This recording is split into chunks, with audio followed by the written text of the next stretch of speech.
साथियों नमस्कार। उत्तर प्रदेश भवन एवं अन्य सन्निर्माण कर्मकार कल्याण बोर्ड श्रम विभाग उत्तर प्रदेश यानी कि हम बात करने वाले हैं यूपी लेबर कार्ड की।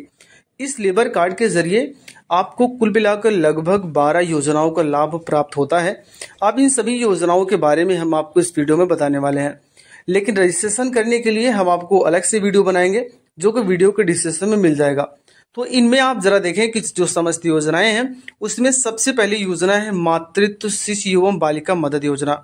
इस योजना की जो पात्रता है वो क्या है ये समझ लीजिए।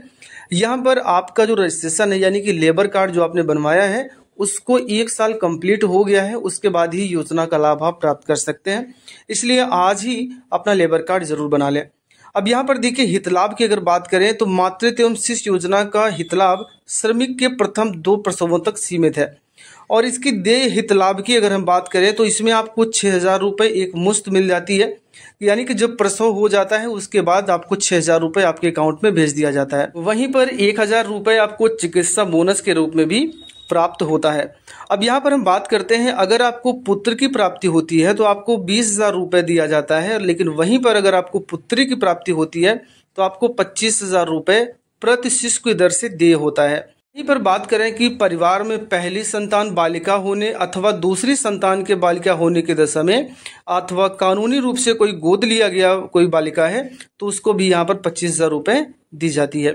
लेकिन वहीं पर अगर जन्म से ही कोई बालिका दिव्यांग है तो उसके लिए आपको 50,000 रुपये की राशि दी जाती है।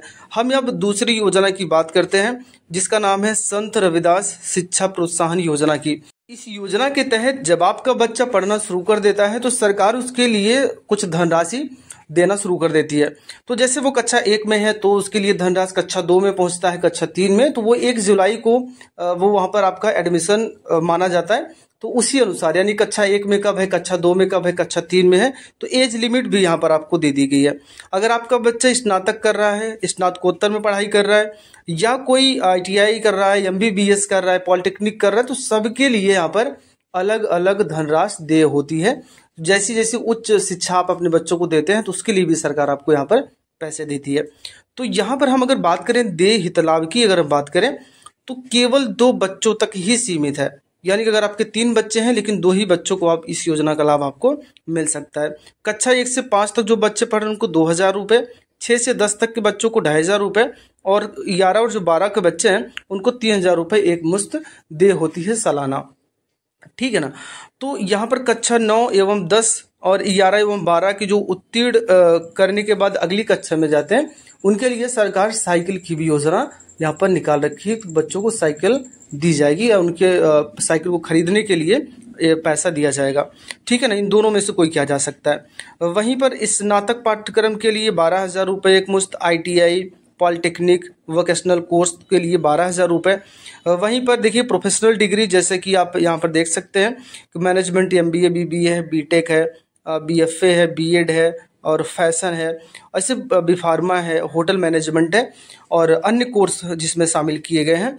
इन सभी के लिए अलग अलग आपको भुगतान किए जाते हैं। जैसे देखिए भुगतान किए जाने वाले शुल्क आपका 60,000 रुपये एक मुश्त दिया जाता है। वहीं पर स्नातकोत्तर डिग्री पाठ्यक्रम के लिए आपको 24,000 रुपये एक मुश्त दिया जाता है। किसी शासकीय शिक्षा संस्थान में मेडिकल स्नातक आप MBBS कर रहे हो तो इनके लिए भी अलग अलग यहाँ पर सुविधाएं दी गई हैं। हम अगली बात करते हैं अटल आवासीय विद्यालय योजना की बात करते हैं। देखिए अटल आवासीय विद्यालय योजना एक ऐसी योजना है जिसमें आपको शिक्षा के लिए एक आवास दे दिया जाता है, उसमें आप फ्री में पढ़ाई कर सकते हैं। जो CBSE बोर्ड बेस पर आपकी शिक्षा आधारित होती है, यानी CBSE बेस पर आपकी शिक्षा दे दी जाती है। यहाँ पर कुल मिलाकर 1,000 बच्चों का एडमिशन किया जाता है जिसमें आपका एक टेस्ट लिया जाता है और मेरिट बेस पर आपकी यहाँ पर सिलेक्शन उन बच्चों का किया जाता है, फिर वो उस विद्यालय में पढ़ सकते हैं। जिसमें ये आप देख सकते हो कि गुरुत्वपूर्ण से आपको छात्रावास, खान पान, खेलकूद, चिकित्सा और सुरक्षा सभी सुविधाएं आपको इस योजना के तहत दी जाती है, यानी कि अटल आवासीय विद्यालय योजना के तहत। अगली योजना की बात करते हैं जिसका नाम है आवासीय विद्यालय योजना की बात करते हैं। आवासीय विद्यालय योजना के अंतर्गत आप देखें पात्रता दे दी गई है, आवश्यक अभिलेख दिए गए हैं और देय हितलाभ यहाँ पर आपको दिया गया है। देय हितलाभ में पंजीकृत सभी निर्माण श्रमिकों के ऐसे पुत्र पुत्रियां जिनकी आयु 6 से 14 वर्ष के मध्य है हेतु निःशुल्क आवासीय शिक्षा यहाँ पर आपको दी जानी है, जो 12 प्रदेशों में संचालित की जा रही है। ठीक है, अगली बात करते हैं हम अगली योजना की, जिसका नाम है कौशल विकास तकनीकी उन्नयन एवं प्रमाणन योजना की बात करते हैं। इस योजना के तहत आपको क्या हित लाभ मिलेगा, आप इस वीडियो को पूरा देखिएगा, सारी योजनाओं को पहले समझ लीजिए, फिर आप अपने फॉर्म को ऑनलाइन करिएगा। अगर आपका श्रमिक कार्ड बन जाता है तो बहुत अच्छी बात है। तो यहाँ पर देखिए पात्रता दिया गया है, आवश्यक अभिलेख दिए गए हैं। देय हित लाभ की बात करें तो उत्तर प्रदेश कौशल विकास मिशन द्वारा आपको निःशुल्क प्रशिक्षण यहाँ पर दिया जाता है। अब बात करते हैं कन्या विवाह सहायता योजना की बात करते हैं कि भाई जो श्रमिक हैं वो अपनी बालिका की जब शादी करते हैं तो उनके लिए क्या यहाँ पर बात रखी गई है। तो यहाँ पर आप देखिए जरा कि विवाह संपन्न होने के 1 साल के पहले आप अपने फॉर्म को ऑनलाइन कर सकते हैं। और यहाँ पे हित लाभ की बात करें तो दो संतानों तक ये हित लाभ मिलता है। ध्यान रखेंगे कि जब आपकी पुत्री की आयु 18 साल और जो जिस लड़के से शादी हो रही है उसकी उम्र 21 साल है, तभी यह योजना का लाभ आप प्राप्त कर सकते हैं। अगर उम्र कम है तो ये योजना आपको नहीं मिलेगी। और यहाँ पर आवश्यक अभिलेख दिए गए हैं और यहाँ पर देय हित लाभ दिया गया, कितना पैसा आपको मिलेगा यानी कि शादी अनुदान योजना के तहत।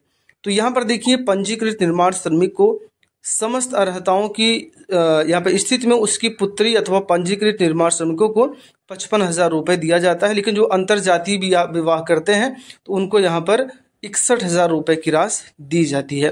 ठीक है ना। अब हम अगली बात करते हैं शौचालय सहायता योजना की बात करते हैं। इस योजना की जो पात्रता है वो अद्यतन पंजीकृत श्रमिक होना चाहिए और यहाँ परिवार एक इकाई के रूप में लिया जाएगा। ठीक है ना। अभिलेख की बात करें तो इसमें आपको सिर्फ इतना बताना है कि आपके पास पक्का मकान नहीं है और किसी भी योजना के तहत आपको शौचालय के लिए पैसा नहीं मिला है। देय हित लाभ की बात करें तो यहाँ पर आपको कुल मिलाकर 12,000 रुपये की राशि दी जाएगी, जिसमें 2 किस्तों में पैसा आएगा। एक तो आपको निर्माण के समय 6,000 आएगा, निर्माण के बाद आपको 6,000 रुपये दे दिया जाएगा। ठीक है ना। अब अगली हम योजना की बात करते हैं जिसका नाम है आपदा राहत सहायता योजना की। ये बहुत ही बेटर स्कीम है जो गवर्नमेंट के द्वारा चलाई जाती है। इसमें किसी प्रकार का कोई भी आपको प्रूफ नहीं देना है और ना ही कोई फॉर्म आपको भरना है। यह योजना ऑटोमेटिक जैसे ही गवर्नमेंट के द्वारा जारी किया जाता है 1,000 रुपये की राशि, और वो राशि आपका सालाना, छमाही, तिमाही और मासिक भी हो सकता है। जैसा कि सरकार अनुमन्य करती है उसी प्रकार से आपको पैसा भेज दिया जाएगा, आपको पता भी नहीं चलेगा। ठीक है। चलिए अगली बात करते हैं जिसके नाम है महात्मा गांधी पेंशन योजना की बात की जाती है। अगर आप एक लगातार श्रमिक बने हुए हैं लेबर डिपार्टमेंट में तो यहाँ पर पात्रता की बात करें तो उत्तर प्रदेश में स्थायी रूप से आप निवासी होनी चाहिए और आपकी उम्र 60 साल कंप्लीट हो गई है और पंजीयन की न्यूनतम अवधि 10 वर्ष हो चुकी है, यानी कि 10 वर्ष इसमें आपका पंजीयन कंप्लीट हो चुका, तो आप फॉर्म को फिलअप कर सकते हैं, आपको इस योजना का लाभ मिल जाएगा। ठीक है ना। 60 वर्ष की आयु पूर्ण करने तक अंशदान जो आपने जमा किया है उसका प्रमाण पत्र उसको चाहिए और आधार कार्ड, बैंक पासबुक, निवास प्रमाण पत्र की पठनी छाया प्रति आप देंगे। हित लाभ की बात करें तो 1,000 रुपये धनराशि आपको दी जाती है प्रति माह। ठीक है। जैसे वृद्धा पेंशन योजना में दी जाती है सेम कंडीशन इसमें भी वही है, लेकिन इसमें है कि 50,000 रुपये आपकी हर 2 वर्ष में बढ़ जाती है, जो कि 1,250 रुपये तक आपकी ये पेंशन बढ़ सकती है। ठीक है ना। हर 2 वर्ष में बढ़ेगी। वहीं पर अगली बात करें तो हम गंभीर बीमारी सहायता योजना की। देखिए अगर आपको जैसे आप एक श्रमिक हैं और कोई गंभीर बीमारी आपको हो जाती है तो आप दवा कराने में असमर्थ हो जाते हैं, जिसमें बहुत सारे लोगों की डेथ भी हो जाती है। तो इन सभी समस्याओं का हल इस लेबर कार्ड के पास है। अगर आपका लेबर रजिस्ट्रेशन है तो कर सकते हैं। देखिए इसमें होता क्या है कि भाई अगर आप बीमार पड़ गए हैं तो आपको कुछ अभिलेख देने होंगे और देय हित लाभ के लिए आपको फॉर्म को भरना पड़ेगा। ठीक है ना। जैसे किस बीमारी से आप ग्रसित हैं उसका अभिलेख चाहिए और नियत प्रारूप चिकित्सक प्रमाण पत्र भी आपको चाहिए। जो दवाई आपकी चल रही है उसका भी, जो कितने का आपने क्रय किया है उसका भी प्रमाण पत्र चाहिए। अविवाहित पुत्री या 21 वर्ष से कम आयु का पुत्र होने पर आश्रित होने का प्रमाण पत्र भी आपको देना होगा। ठीक है। देय हित लाभ की अगर आपका इलाज किसी भी हॉस्पिटल में, चाहे वो सरकारी हो, प्राइवेट हो या किसी प्रकार का हॉस्पिटल हो, उसमें इलाज कराने पर आयुष्मान भारत योजना में देय हित लाभ के संतुल्य आपको राशि यहाँ पर प्रतिपूर्ति की जाएगी। चिकित्सा, शल्य चिकित्सा एवं चिकित्सालय द्वारा इलाज का जो यहाँ पर एस्टीमेट दिए जाने पर चिकित्सा को अग्रिम राशि का भुगतान भी किया जा सकता है। यानी कि अगर आपको बहुत बीमारी से ग्रसित हैं तो पहले लिखवा लीजिए कि हमें ये बीमारी है, इतना पैसा लगेगा। आप इसको फॉर्म को जमा करके आप पहले भी पैसा प्राप्त कर सकते हैं। अगर आपके पास पैसा नहीं है तो आप पहले पैसा प्राप्त कर सकते हैं। अगली योजना की हम बात करते हैं, जिस योजना का नाम है निर्माण कामगार मृत्यु एवं दिव्यांगता सहायता योजना। ये योजना उनके लिए है जो कामगार हैं और किसी कारणवश से वो दिव्यांग हो जाते हैं या फिर वो उनकी डेथ हो जाती है, तो उस स्थिति में उनको ये हित लाभ दे होता है। तो यहाँ पर देखें कि योजना के अंतर्गत दुर्घटना, बीमारी के फलस्वरूप दिव्यांगता की स्थिति में सभी श्रमिक पात्र होंगे। बस आप ध्यान रखेंगे कि आपका लेबर कार्ड प्रतिवर्ष रिन्यूअल होना चाहिए। ठीक है, चलिए हम आगे बात करते हैं कि पंजीकृत निर्माण श्रमिक की मृत्यु होने की स्थिति में उसके आश्रित हितलाभ हेतु पात्र होंगे। आश्रित से तात्पर्य यह है कि प्रथम सहायता राशि का भुगतान लाभार्थी श्रमिक के पति या पत्नी को दिया जाएगा और जो द्वितीय लाभार्थी है वो श्रमिक के वयस्क पुत्र, अविवाहित वयस्क पुत्री या उनके अनुबंध पर लाभार्थी श्रमिक पर आश्रित माता पिता को यह अंततः लाभार्थी श्रमिक के अवयस्क पुत्री या पुत्रियों को दिया जाएगा। लेकिन यह योजना आत्महत्या जैसी स्थिति में अनुमन्य नहीं होगी। लेकिन अगर आपकी हत्या हो जाती है या फिर बिजली गिरती है, प्रसव के कारण आपकी मृत्यु हो जाती है या कोई दैवीय आपदा आती है, तो उस स्थिति में यह योजना आपको मिल जाएगी, योजना का लाभ मिलेगा। श्रमिक की मृत्यु स्थिति में आश्रित द्वारा आवेदन करने पर आश्रित आधार प्रमाणित आवश्यक हो जाएगा। आवश्यक अभिलेख की बात करें तो ऑनलाइन जारी मृत्यु प्रमाण पत्र आपके पास होना चाहिए, छायाप्रत होनी चाहिए, आधार पासबुक का होना चाहिए और यहाँ पर आपका जो होता नहीं पंचनामा रिपोर्ट होती है, प्राथमिक सूचना रिपोर्ट होती है, तो वो सारी कागजात आपके पास होने चाहिए। अगर आप दिव्यांग हैं तो दिव्यांगता का सर्टिफिकेट आपको पास होना चाहिए। देय हित लाभ की अगर बात की जाए तो पंजीकृत निर्माण श्रमिक की दुर्घटना के फलस्वरूप अगर उसकी मृत्यु हो जाती है तो उसको 25,000 रुपये एक मुश्त दे दिया जाएगा। लेकिन वहीं पर इसको कुल मिलाकर 5 लाख रुपए का वर्तमान प्रचलित सावधि ब्याज के आधार पर यहाँ पर आंकड़िक ब्याज एवं मूलधन सहित मासिक किस्त इसको दिया जाएगा, जो कि 9,395 रुपये प्रति माह लगातार 5 वर्षों तक देय होगा। ठीक है ना, ये मृत्यु होने की दशा में ऐसा किया जाता है। और वहीं पर अगर हम बात करें कि पंजीकृत निर्माण श्रमिक की सामान्य मृत्यु, अगर सामान्य मृत्यु हो जाती है तो उसको कितना 25,000 रुपये मिलता है और जो 2 वर्ष यानी कि 8,373 रुपये मिलता है। तो अब यहीं पर अपंजीकृत जो श्रमिक है यानी कि जिन्होंने लेबर कार्ड में अपना रजिस्ट्रेशन नहीं करवाया है लेकिन उनकी दुर्घटना हो जाती है, कार्यस्थल पर उनकी मृत्यु हो जाती है, तो उनको भी 1 लाख रुपये स्वीकृति मिलती है। तो वहीं पर अगर हम बात करते हैं कि जो पंजीकृत श्रमिक है अगर उनकी दुर्घटना हो जाती है, बीमारी के फलस्वरूप उनको 100% अस्थायी दिव्यांगता आ जाती है, उस स्थिति में इनको 4 लाख रुपए की जो है वो यहाँ पर इनको अनुमन्य मिलता है, यानी अनुदान इनको दिया जाता है। इसकी भी किस्त बनती है लगभग 9,172 रुपये, जो कि 4 वर्षों तक यानी 48 माह तक लगातार इनके खाते में प्रतिमाह ये पैसा आता रहेगा। तो ये सारी चीज़ें हैं जिसको अभी आपने समझ लिया है।